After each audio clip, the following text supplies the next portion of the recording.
Part 5. Okay, I'm not going to recap all the others. We're going to go part 4. You really need to watch, right? Part 4 really gets into the, 2010 to 2017 series of attempts at getting Joe Exotic investigated, mainly as a focus of the Baskins, primarily, even though they recognize there are other worse people involved in the animal trade. And again, it begs the question, is that because Joe was also the loudest person related to Don Lewis and fraud? Okay. So where we left off in episode or part 4 is Howard's repeated desire to Agent Bryant to infiltrate Joe's park to get evidence on Joe's practices and other people's practices. And says, Joe's easy to get somebody into. Let's find enough to get somebody in there. Let's focus on it. Meanwhile, good grief, Carole is messaging every employee. Tiger King goes through it. She's hired so many people that formerly were employed by Joe, one of the videographers. She's messaging Rinky. If anybody leaves that park, they're Johnny on the spot. Hey, come work for me. Let me get intel. They get people on the phone. They're just constantly looking for anything negative. And you're dealing, even though they talk about how easy it is and how Joe retains people out of prison and meth heads, they're using these same people as their sources to then go to the federal government and complain that Joe isn't doing it right. So this case is crazy, I'm telling you. So where we are now is we need an infiltrator. Carole Baskin, HSUS, ADLF, USDA, Matt Bryant, at Fish and Wildlife, and the DOJ, Amanda Green, are all in these periodic emails saying, hey, we've got to figure this out. We've got to stop this animal trade because it's a problem, even though it's not quite illegal. The law kind of changed in 2016, but their concern was a moral one, not a legal one, but they needed to find a legal one in order to stop it, right? Okay, so now these videos, nobody does anything with the death threat videos because they're First Amendment protected. Joe's not doing anything. Year after year, he's more and more frustrated with her, and Carole's got so many enemies, including James Garrettson back early on. Well, anyway, National Geographic Explorer, Nat Geo Wild, along with Animal Intervention, would like you to think that I'm some kind of a moron or some kind of an idiot. Actually, the Humane Society of the United States would like you to believe that I'm a ticking time bomb. Actually, they're all full of crap. I am the worst thing that they've ever known, and that's an exotic animal owner doing it right now with a public television station to air the truth about exotic animal owners worldwide. Am I a ticking time bomb? I am far from crazy enough to kill myself or let my animals out to be slaughtered like they were in Zanesville, Ohio. But am I a ticking time bomb to release the truth over the World Wide Web and bring to you, the viewers and the public that deserve to know the truth about exotic animal owners and how much we really love our animals? Enough people putting snakes and spiders and bombs in her mailbox that according to her TikTok, she's still got people writing like the C word on her path. And you got Jeff complaining to Robert Moore the first time they met about her stalking him in South Carolina and helping, being mad because she was trying to stop him from having animals in his warehouse, and James and all that. So where are we at now? So Joe is running his park 2017, 2018, and they're getting employees from wherever they can. And ultimately, Jeff recruits Alan Glover to the park as a worker. Alan has a known, and he'd tell you, alcohol and drug dependency. He's gotten out of the drug dependency. He's gotten help for alcohol. He's the kind of guy you actually root for if you meet him. And he is, I don't know if it's a sex addiction or it's just a libido like I've never seen, but Alan loves the ladies. In recordings, he talks about, liking it a little dirty and kinky sometimes. And I think we've talked about a previous video how he had James saved in his cell phone as pussy because that was his source for that thing. Okay. So Alan comes on the park, and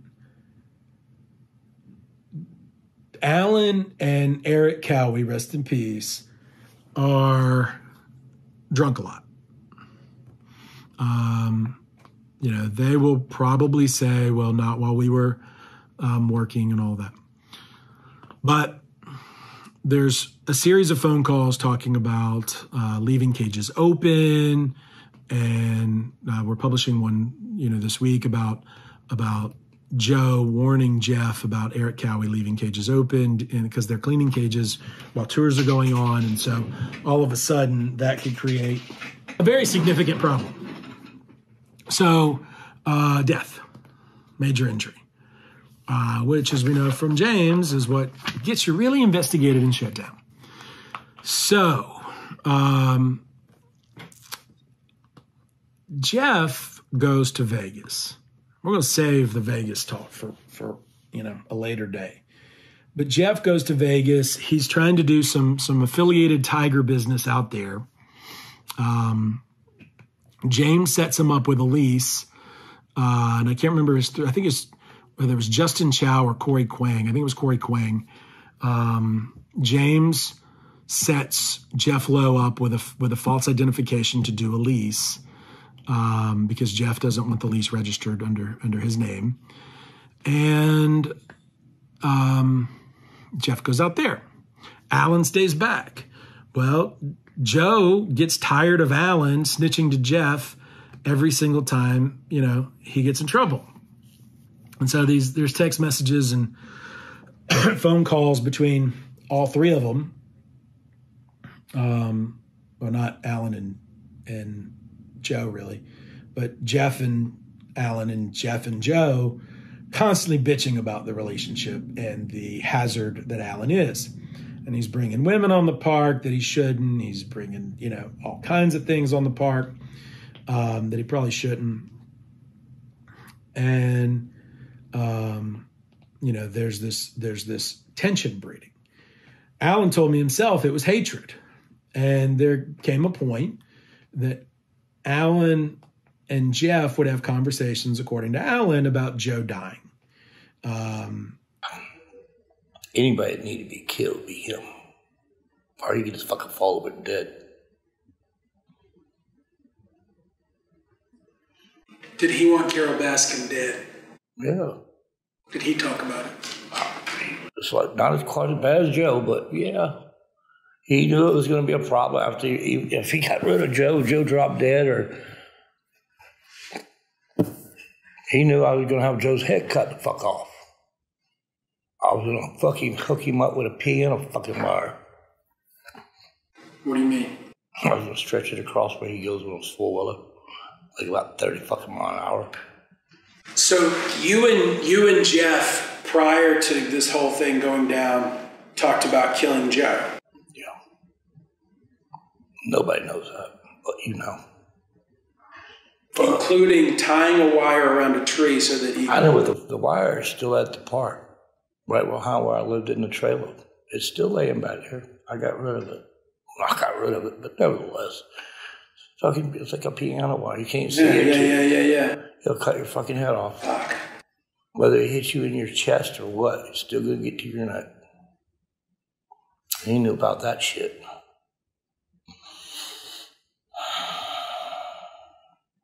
Okay. I even walked in there and showed him where it was going to happen. This don't make me look good at all. No, but I can't say trust me. You know, it is what it is. He wanted Joe gone. Yeah. And Carole was just going to be nothing but an addict because she still wants the park or do it for $1 million. But how much money she spent to get $1 million? Right. What the fuck? What, 5 or 6 million or somewhere, Chet? Jeff became a beneficiary of Joe's life insurance. Jeff would potentially have, more unfiltered access to the park, more rights in the park. Depends on what he bought and, did he own the Tigers? I mean, you get into all that debate. But he would have more access. He would have Joe out of the way, potentially have this Carole lawsuit and some of the judgment out of the way. And, oh, by the way, this life insurance policy if anything happened to Joe. Death is one way. Jail is another. There were others. Convincing him to walk away, that's a third. So Alan becomes infatuated with what a hard ass Joe is being on him, and wants out. His Social Security got cut off, and he didn't have an ID. One of them told me that only like 3 people on the entire park had driver's licenses. And you got sex, drugs, and tigers going on constantly, day after day, 18-hour days, between $150 and $300 a week, for work. You got levels of identity fraud and theft and credit card scams and care credit where, James would bring in the potential for you to, if you could find a doctor, to either get your teeth fixed and pay cash because you're getting it through these care credit applications or extensions of credit. They approached Rinke and said, hey, you got all these problems with your legs. Will your doctor take care credit? He's like, I need my doctor. I can't commit a scam on my doctor. So you've got, all sorts of things going on at the park that are seedy. And, a lot of them seem to revolve around the new character of James Garretson. And at some point, Jeff approaches James Garretson and says, hey, buddy, Carole. You've dealt with Carole. I said, yeah. See if you can do a deal where you can sell her the park, lock, stock, and barrel, get rid of us for $500,000. I'll cut you into $100,000 and be done with it. Meanwhile, James fancies himself as a cat guy too. And he's still, he acts like it's about a lemur, but, he received multiple tigers around this period, particularly from Joe. And he and Brittany, his girlfriend / complicated relationship, have tigers. They're operating out of Ringling. They're doing things that if you read this order, they probably shouldn't. James is. And James talks about in some of the calls how he, in the interview with me, how he didn't have much money then. He was strapped for cash. And so you get desperation seeking him. And, Carole's seen as this person who's got enough money to pay millions of dollars for lawyers and legal fees. So why wouldn't she just buy out her problems, right? Why not just, instead of paying $1 million for lawyers through your nonprofit, right? I dealt with that with the Trump campaign. They had $5 million, $6 million to spend for lawyers through the campaign. But when it came time to pay our fees, they're like, well, no, we're not going to do that. You have to fight for that. It's weaponized litigation. So you use nonprofit money to weaponize litigation. You vanquish your enemies. You run them over.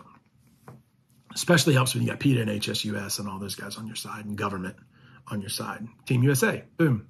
Team USA, you think of the world wars.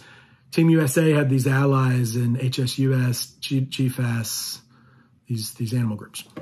So, the other side had James Garretson, Jeff Lowe, and they're all looking to try to join Team USA. Craziness. And so Jeff and James have this conversation, leaves a message with Agent Bryant, or with Carole, leaves a message with Carole, or a missed call. I can't remember. I think it was a missed call. And ultimately, Agent Bryant calls James back. Says, all right, we've heard about some animal things. We'd like to set up a meeting with you. James says, can you send me an email to prove that you're legit? Agent Bryant does. And then Agent Bryant asks something interesting. He says, have you ever heard about a murder for hire?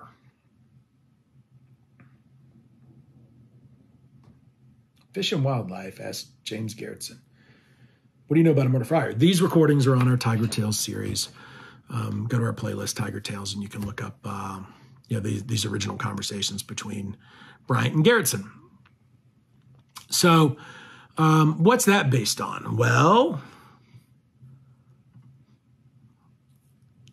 in an effort to keep people in the park working, ultimately, Jeff and Lauren reach out to this person, Ashley Webster. Okay? So Ashley Webster comes on the park. Let's see. There's messages from Ashley and between Ashley Webster and Joe Maldonado, right? Schreiberogel, I think at the time. And Ashley says, I wish you lived closer. They took my daughter from me illegally and forged a judge seal on all court recording and still won't give her back. They don't get federal funding unless they adopt babies out. If you were ever hiring, this is August 15, 2016, between Joe and Ashley Webster. If you were ever hiring, please let me know. I'm looking for a job before I'm living on the streets. Here's this mom. She's having issues with child custody. She reaches out to Joe. Joe collects wayward animals and people. So ultimately, that was August, 2016? February 8, 2017. We don't have the full messages, but Jeff and Lauren Lowe, that's the Facebook group, the Facebook account, Jeff in Lauren Lowe. So Jeff and Lauren reaches out to Ashley Webster, or she reaches out to them, but the message says, I think you'll like it here. It's remote, and we have to drive to OKC to have fun, but that's not a bad drive, 45 minutes or so. We go drinking most weekends. Do you drink? Ashley says, LOL, I love the tiger idea. My dog is a service dog, but she's never been around exotics. I didn't want her to be a distraction, so I will have someone watching her when I fly out. That becomes important because Ashley is all over the place about when her dog came out there. She's 120 pounds of solid Italian Mastiff.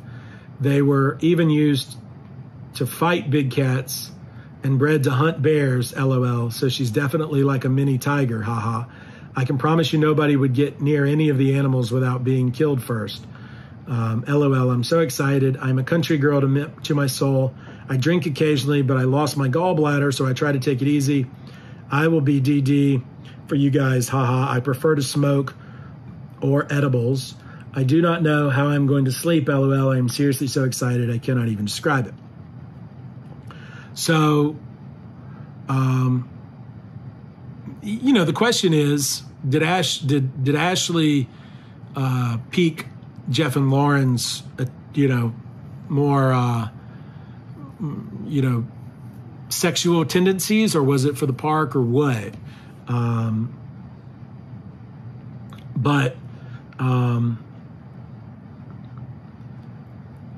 February 9th, 2017, Jeff and Lauren Lowe, hey, sweetie, you up? We just had a girl and our animal crew leave in the middle of the night and could use you now. I would fly you out tomorrow if you're spontaneous. So there she goes. So she flies out.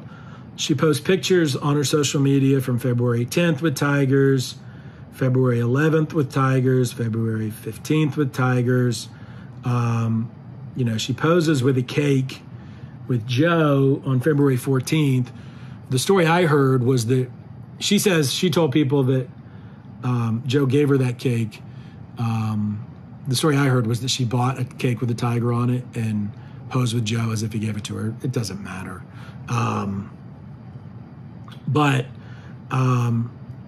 You know, in a phone call we posted between Alan Glover and Ashley Webster, she goes through, you know, her time at the park. Ultimately, she's in Jeff and Lauren's house or trailer or whatever, and gets moved into Alan's trailer. And Ashley, in that call, talks about how she's dating the same guy now as she was in 2017, and claims that her child is with that father, in that call from last year, 2021. Alan Glover has consistently told me that he slept with Ashley Webster when she was at the park. I don't really give a shit. This isn't about Alan's sexual relationship. What matters is with the phone call you're about to hear. So on February 19th, 2017, Ashley calls Carole Baskin. Hi, Carole. I'm going to try to reach out to you in multiple ways today. I just wanted to apologize to you because I have believed the bullshit that Joe Exotic had said. I'm currently here at his place right now, and I'm leaving. I was working here. You really got to call me back. There's so much stuff going on that I am more than willing to help you in court.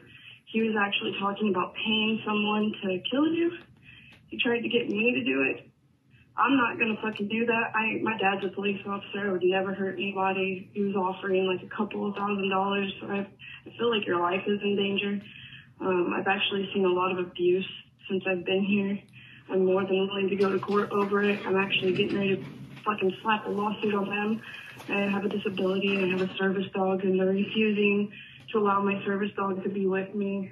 I've seen them beat baby cats, the little ones that they have now, and I'm just very fearful for my life right now as well. So I'm trying to get out of here, and if you could call me back, I would really love to talk to you and just let you know what's going on, and help fight for these cats, because that's all I care about is the safety of the animals. That's why I came out here. I thought this was going to be my dream job, and it's completely not. There's a lot of drug use going on. I'm getting ready to report that to the police. Hopefully we can get this place shut down and get these cats to you or someone else that will actually care about them and take care of them. Anyways, please just call me back. I appreciate your time. Once again, my name is Ashley. So February 19, 2017, after approximately 9 days at the park, while she's still at the park, Ashley Webster calls Carole. How she got Carole's number, we have no idea. Whether she was planted there or wound up to be Carole's dream plant, right? They're looking for this person to go in and give them information. And so all of a sudden, now Heather Hintz, Matt Bryant, Nasser, everybody's emailing, oh my God, did you get this email? Did you get this email or this voicemail? Ashley Webster, Ashley Webster, Ashley Webster. And so in the voice recording, she said she'll do anything for Carole. She talks about drug use, even though she admits that she was a part of it. You know, she'd go smoke with Travis, and she claimed to the FBI when they went out to her place that that cubs are being sold for $45,000 to $50,000 a piece. That's 10 times or 15 times more than market, so that's just not true. That she was offered $1,000, $2,000. She also said at some point that Joe said you could have any gun of mine if you're going to go kill her. Joe said that to everybody. So in the call that Ashley just put up on her YouTube, I guess to vindicate her, she talks about that. And Alan Glover says, he said that to everybody. That was just his thing. He said it to customers. Hey, you go kill this bitch down in Tampa. That was his thing. Certainly, if some fucking wingnut did it, they'd all celebrate and benefit. But Joe never wanted her dead. Maybe but he would never take steps for it. He was too smart for that. You're not going to create all this evidence against yourself and then be like, haha, gotcha. And so, $2,000 to $3,000 wouldn't even cover her travel. You know, the service dog, she actually signed a form when she started there that she couldn't have animals, but then she pitched a fit and brought her service dog, who then ate up one of Joe's trailers, ate the door off, is what Alan said. And they put the service dog in a kennel. And even though she talked in messages about how these are dogs that attack or whatever, tigers, whatever. She didn't like that her dog was close to the tigers, pitched a fit, and left, or was kicked out, fired. So, before she left the park, here she is leaving a message with Carole, giving them exactly what they wanted. And they probably would have loved for her to stay a little bit longer, but by then, she's threatening lawsuits and everything else. And in her interview, she said, Jeff, Lauren, and Joe offered me money to kill Carole. Not just Joe, Jeff, Lauren, and Joe. I don't really doubt that she heard something like that. I bet I could find customers that heard something like that. I went out to Doc Yandle's place for his tour, and he made a Carole Baskin joke while he's talking with Bubbles. This group loathes each other, and they talk shit about each other and each other's demise. But talking shit and trying to orchestrate shit are two very serious things. And what we have from the emails is clearly Carole and Fish and Wildlife and the DOJ are trying to set this up, right? Meanwhile, Joe's just trying to keep things going. We're posting the next couple of days Tiger Tales conversations between Jeff and Joe towards the end, where Joe's just like, let's just sell. Let's just get PETA to take it over. Let's just get PETA to do a deal with Carole. Let's just get out. Let's just let it foreclose. Let's just get out of this. It's not worth it. There's too much threat to people because of all the judgments and all the stuff. It's hurting the animals. It's hurting us. We can't afford good staff. Let's just get rid of it. He wasn't threatening in those long conversations to kill Carole. He needed a way out, and his way out, killing Carole does not end this. It creates whole new problems. It was the fantasy of it all. And so, but they're turning, they're going to turn the fantasy to reality because they don't have enough proof to establish probable cause to get what they need to get on the animal stuff. So meanwhile, you got computers being bugged within the facility. They talk in Tiger King about, we have video of like the cursor hopping around on a computer where it's copying data, which is crazy. And you have surreptitious recording going on.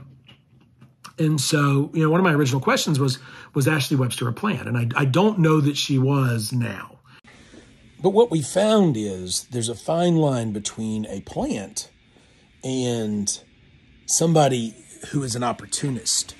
And so what you have is so many people who were on the park and then were contacted by Carole Baskin or contacted Carole and then got financial reward. And so we know Ashley Webster and Howard Baskin are close and talk to each other. We know that Carole reached out to John Rinke. We know that several of the former employees of GW either worked or were paid by or became friends with Howard and Carole. And, you add to it some interesting stuff that we're still researching regarding whistleblower payments by Fish and Wildlife. And it makes you wonder who's paying who and for what. But it gets real interesting because Ashley Webster becomes so she leaves. She's all mad. February 23, 2017, Carney Nasser, again, of now with PETA, now directly with PETA, says, I just got contacted by a woman who worked at GW Exotic. She gave me permission to pass along her contact information. Her name is Ashley Webster. She has a lot, all caps, of information to share, and I recommend that she speak with you. To Matt Bryant.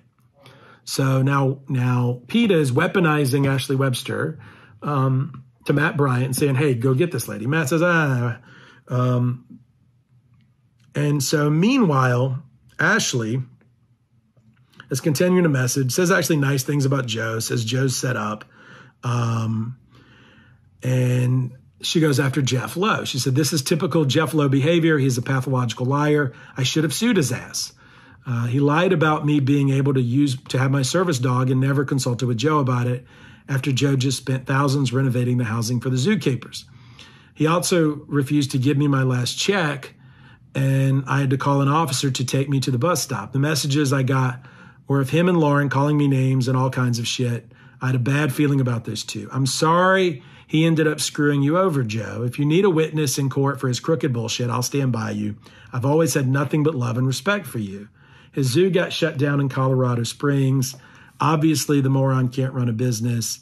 On and on and on about Jeff. And Joe's account says, if you still have those messages, please send them. She said she'll look. So again, it goes on and on where she kind of takes Joe out of it. So Ashley gets approached for some of the projects, the film projects. And in those, she's repeatedly calling her buddy Howard Baskin. Until I'm very confident this is very over, I'm planning to continue to the extent I can, just shelter at home. But anyway, things are going pretty well. Actually, I've got a call coming in at 8 that we need to prepare for. So okay. I wanted to pick up, but I didn't want you to go to voicemail. Oh, no, you're fine. I just wanted to check on you guys and make sure you guys are doing okay, because Rebecca's telling people that you guys are suing him, so I was just curious if you guys were really going after him. I don't know where she got that. It's not something, actually, that, if we were, I wouldn't say so. Oh, no, it's totally fine. Until we did. But how did you hear her, that she's saying that? It was through someone that she was trying to interview for her fake show, her soap. So you get into Ashley Webster, and then her Instagram shows later, and she still claims it's true that Ripper, who's the spokesman for the family, is now her spokesperson. So figure that out, but not even going there. But so Ashley doesn't understand and is threatening litigation against me and all this. Her last line in one of her conversations with Alan that she posted is that she's going to take everything I own. Well, you're not. But she doesn't understand why the sexual relationship between Alan Glover and Ashley Webster is relevant, okay? The hit woman who claimed Joe was going to pay her $3,000 to kill Carole, and the hit man who claimed that he was going to get paid $3,000 to kill Carole are in a sexual relationship, according to Alan. That's relevant. That's relevant. When are they conspiring? What are they saying? What are they doing? I got all these questions to ask. Their connections to Jeff Lowe, their connections to Carole Baskin. We know Ashley was groomed by Carole and Howard after this. They're besties. She's gone on other TV shows and recorded other recordings. That was Howard in that recording. And so the extent of their relationship is relevant. It gets even better, guys. So at some point, Alan and Jeff are talking about Ashley Webster and her sexual relationship. And Alan admits to Jeff that he fucked her. And apparently we're sharing some of her prescription medications. And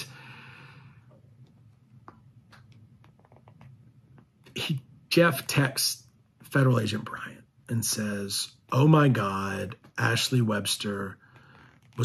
was fucking Ashley Webster. All caps. And Agent Bryant says, don't text me anymore. call me when you have news like that. Essentially, I'm paraphrasing. And so when Jeff first contacted me, it was about that potential Brady violation of the undisclosed relationship between Ashley Webster and Alan. And not only that, but now Agent Bryant's desire to keep that from being fleshed out in print messages that he would have to disclose. So even if Ashley and Alan didn't have a sexual relationship, the fact that Agent Bryant appears to be covering one up now or not wanting it to be disclosed just shows evidence tampering in a way. You get that? You understand that? And so Ashley Webster's role in this is the first hit woman. So then the feds go out there, their recording doesn't work when they meet with her. Well, shit, of course it doesn't, because I sure would like that recording. Then they try to bring her in as a witness at trial, and she can't travel. Between pregnancy and PTSD and other issues, she can't travel. And so they take her deposition, and then she's just kind of written off because she wasn't a legitimate hit, right? They thought she would be, but she's so now remember when this video started, Agent Bryant asked James Garretson about a murder for hire. Ashley Webster. Ashley Webster. That's what he was trying to find out about. And so, folks, that's Ashley Webster. So now Ashley Webster and Alan are talking about doing books together, ghostwriting books. Ashley's uncle or somebody, wants to tell her side of the story. She refers to herself as the straw that broke the camel's back. She was talking about Tiger King 3, and look, my job is not to create havoc in people's personal lives. She has a complicated history with family law issues, and I don't want harm to come to anybody. But you can't come into this situation, stir it the fuck up, hire Ripper as your spokesperson, whose sole job is to destroy me, frankly. Not sole, but one of his key jobs. And stir it up, have people like James Garretson telling lies that he's heard through Ripper and everybody else about me, and interfere with a case, get people lying to federal agents, and then be like, why is Phillips fucking with me? I'm not fucking with you. Your role in this is relevant to the case, Ashley. I'm sorry if you don't like that. I'm sorry if that causes you personal discomfort. Joe is dying in prison because of you and a bunch of others. And then... So you started all the shit? Come on now. I'm serious. I'm kind of proud of it. Yep.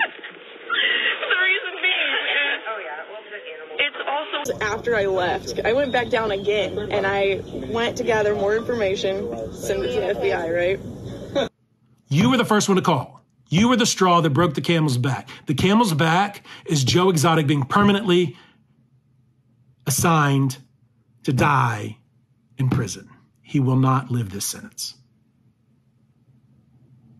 Now, you've got messages saying you think he was set up. And then now you're telling Alan you don't think he was set up because until he apologizes, he shouldn't be released. Howard and Carole type speaking points. It's fine. It is what it is. It'll all come out at the new trial. It will all come out at the new trial. Keep creating evidence for me, people. We're gathering it all. Please post stuff on YouTube. It makes it so much easier on me. Use social media as much as you can.